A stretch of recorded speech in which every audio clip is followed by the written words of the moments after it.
Hello, welcome back to Kim Reads as we continue with Pride and Prejudice. Chapter 13, An Unusual Courtship. It seemed strange to Elizabeth that she should always meet Mr. Darcy in her rambles through the park. At first she thought it was a coincidence. Then, to prevent it from happening again, she told him it was a favorite haunt of hers, hoping to scare him off. When she met him a second time, she thought it very odd. By the third encounter, she was puzzled. Why had he asked her so many questions? How she felt about Hunsford, her love of walks, her opinion of the Collins' happiness.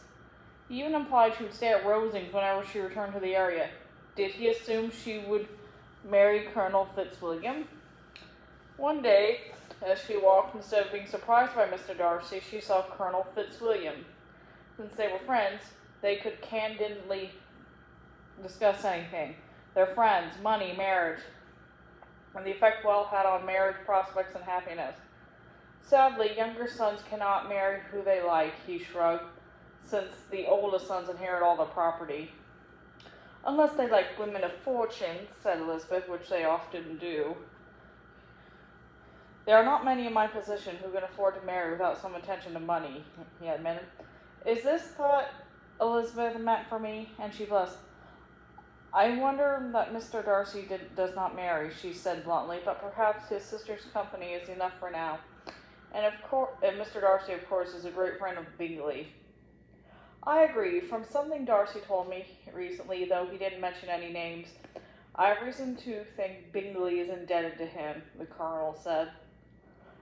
What is it you mean? Elizabeth asked, eagerly thinking of Jane.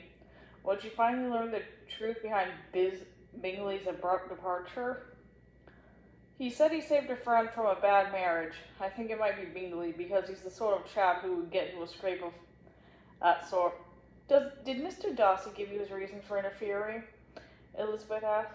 There were strong objections against the lady, Fitzwilliam murmured, after watching her a little. Fitzwilliam asked her why she was so serious. I'm appalled by your cousin's conduct. Why should he judge others? What right does Mr.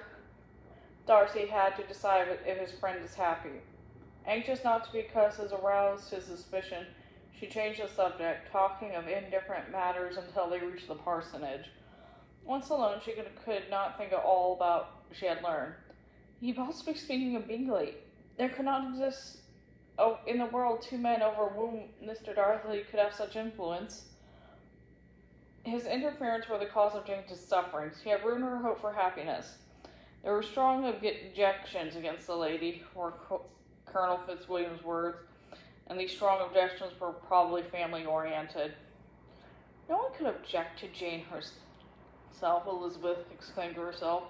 She is lovely and good and well-mannered. Of course, Elizabeth was acutely aware of the embarrassment her mother had caused publicly, but she didn't suppose that carried any weight with Mr. Darcy.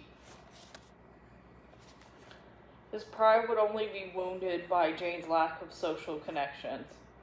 Elizabeth concluded that Darcy's pride, coupled with his wish to have Bingley for his sister, had caused the separation between Bingley and Jane. That realization made her sick, and she refused to accompany her cousins to Rosings. From now on, she would refuse to see Mr. Darcy.